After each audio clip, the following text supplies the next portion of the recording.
আসসালামু আলাইকুম ওয়া রাহমাতুল্লাহ। বিসমিল্লাহির রহমানির রহিম। নাহমাদুহু ওয়া নুসাল্লি আলা রাসূলিহিল কারীম।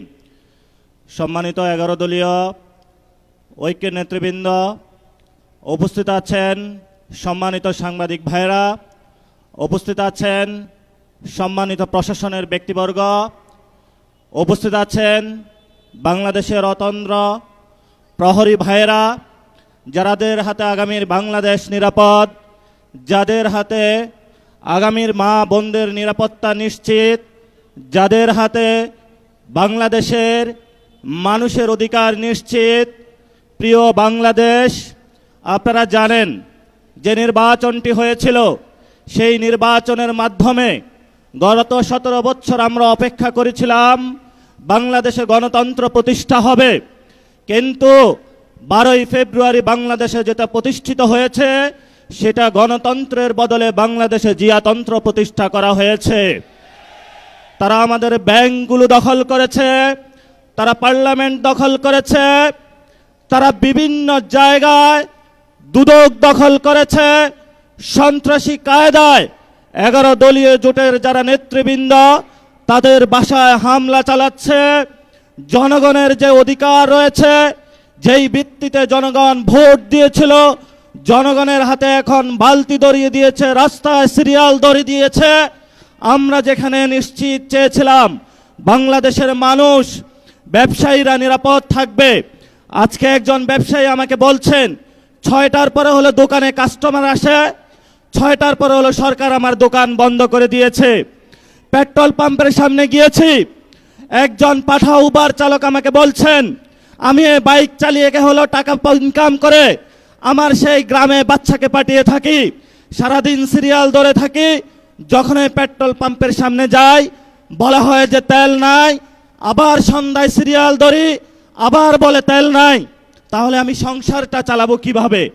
বাংলাদেশের সাংবিধানিক যে প্রতিষ্ঠানগুলো রয়েছে, সেই সাংবিধানিক প্রতিষ্ঠানগুলোকে আমরা যখন একটি নতুন বাংলাদেশে সংস্কার নিশ্চিত করতে চেয়েছিলাম, দুদকে সংস্কার নিশ্চিত করতে চেয়েছিলাম, বিচারালয়ের সংস্কার নিশ্চিত করতে চেয়েছিলাম, পুলিশ প্রশাসনের সংস্কার নিশ্চিত করতে চেয়েছিলাম, সাংবাদিক ভাইদের সংস্কার নিশ্চিত করতে চেয়েছিলাম, ব্যবসায়ী ভাইদের সংস্কার নিশ্চিত করতে চেয়েছিলাম, ব্যাংকিং খাতে সংস্কার নিশ্চিত করতে চেয়েছিলাম, সেখানে হলো মাননীয় প্রধানমন্ত্রী তার চিরচারিত অভ্যাস হাওয়া বোবেনের ভাই বারাদেরকে নিয়ে এসেছে, কাউকে দুদুকে বসিয়েছে, কাউকে বাংলাদেশ ব্যাংকে বসিয়েছে, কাউকে বিচারালয়ে বসিয়েছে, কাউকে হলো পুলিশ প্রশাসনে বসিয়েছে, কাউকে হলো পার্লামেন্টে নিজে মুখ বন্ধ করে তাকে হলো তার গ্রিন কার্ড দিয়ে বলেছে তুমি যা ইচ্ছা বাংলাদেশের মানুষের সাথে গাদ্দারি করতে পারো, তোমাকে আমি গ্রিন কার্ড দিয়ে দিলাম।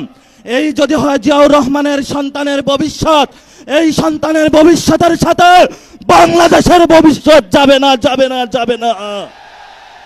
বাংলাদেশের ভবিষ্যৎ যাবে উসমান হাদির পথে, বাংলাদেশের শান্তির পথ যাবে আমাদের 71-এর শহীদদের পথে, বাংলাদেশের ভবিষ্যৎ যাবে 24-এর গণ অভ্যুত্থানের শহীদদের পথে। যদি এই পথে বাধা হয়ে দাঁড়ায়, আমরা তাদেরকে প্রতিরোধ করতে প্রস্তুত আছে ইনশাআল্লাহ। আমরা সেই দিন শাহবাগে দাঁড়িয়েছিলাম, সরকারকে আলটিমেট দিয়েছিলাম আমরা কালকে কাউরান বাজার যাচ্ছি, এর পরের দিন ফার্মগেট যাচ্ছি, এর পরের দিন গণভবন যাচ্ছি। সরকার কর্ণপাত করে নাই। আজকে আমরা পল্টন মোড়ে দাঁড়িয়েছি। আপনাদের জানাশোনা থাকার কথা, ইলেকশনের পরে আমাদের 11 দলীয় জোটের প্রথম প্রোগ্রাম বাইতুল মোকাররমে হয়েছিল। আজকে আমরা আরেকটু এগিয়ে সেখানে প্রোগ্রাম করেছি। ইনশাআল্লাহ আমাদের এই মিছিল যদি সরকার সঠিক পথে না আসে, জনগণের গণভোটের রায় বাস্তবায়ন না করে, সংস্কার প্রক্রিয়া বাস্তবায়ন না করে, জনগণের অধিকার নিশ্চিত না করে, দ্রব্যমূল্যের দাম না কমায়, জ্বালানি সংকটের নিরসন না করে, এবং বিচারালয় থেকে শুরু করে সকল যে জায়গায় সরকার গুন্ডা সন্ত্রাসী হাওয়া বোবেনের লোক বসিয়েছে, গণতান্ত্রিক প্রক্রিয়ায় সরকারের সেই প্রতিষ্ঠানগুলোকে জনকাছের কাছে যদি ন্যস্ত না করা হয়, আমাদের এই মিছিল পরবর্তীতে কাকরাইল যাবে।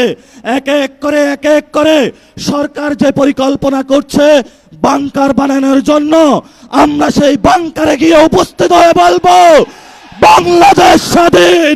সেই স্বাধীনতার আওয়াজ দিয়ে আমাদের এই মিছিল চলবে, আজাদির সংগ্রাম চলবে।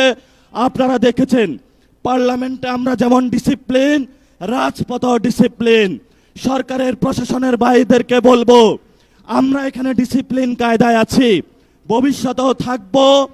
অতীতে যেই ধরনের জনহয়রানিমূলক প্রোগ্রামগুলোতে কোনো কর্মসূচি আপনারা বাস্তবায়ন করেছেন, সেইভাবে যদি কোনো কিছু করা হয় আপনাদের সাথেও আমাদের প্রতিহত হবে ইনশাআল্লাহ। আপনারা আমাদের ভাই যারা মিডিয়া পাড়ায় আছেন, আমরা জানি আপনাদের যারা মালিকবৃন্দ রয়েছেন অনেক জায়গায় গিয়ে তারা তাদের আত্মসমর্পণ করেছেন, কিন্তু যারা সাংবাদিক ভাইয়েরা যারা আপনারা আজকে এখানে ক্যামেরা ধরে আছেন, যারা রিপোর্টিং করছেন, যারা স্টাফ রিপোর্টার আছেন, যারা বিভিন্ন নিউজে এক্সিকিউটিভ পদে আছেন, আপনারা কিন্তু কারো কাছে মাথা বিক্রি করেন না, এটা আমরা জানি। আপনারা শহীদদের পথে আছেন, আপনারা আহতদের পথে আছেন, আপনাদেরও লড়াই জারি থাকবে। সচিবালয়ে যারা আছেন আপনারা রাজপথে যেই মানুষগুলো যুদ্ধে অবতীর্ণ হয়েছে এবার তাদের সাথে থাকবেন।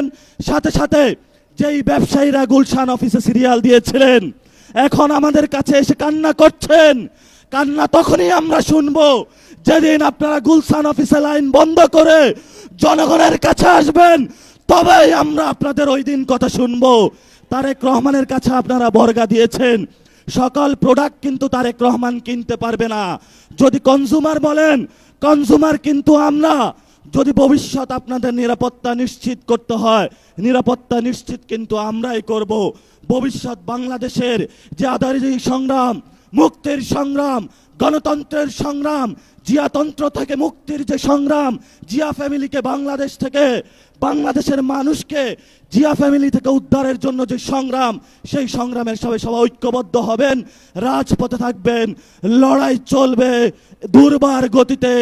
আসছে ফাগুনে, বসন্ততে, আগামীর দিনগুলোতে দ্বিগুণ, তিনগুণ, চতুর্গুণ হয়ে ইনশাআল্লাহ আমরা মাঠে ফিরব। সবাইকে আসসালাম। ইনকিলাব জিন্দাবাদ, আজাদি জিন্দাবাদ।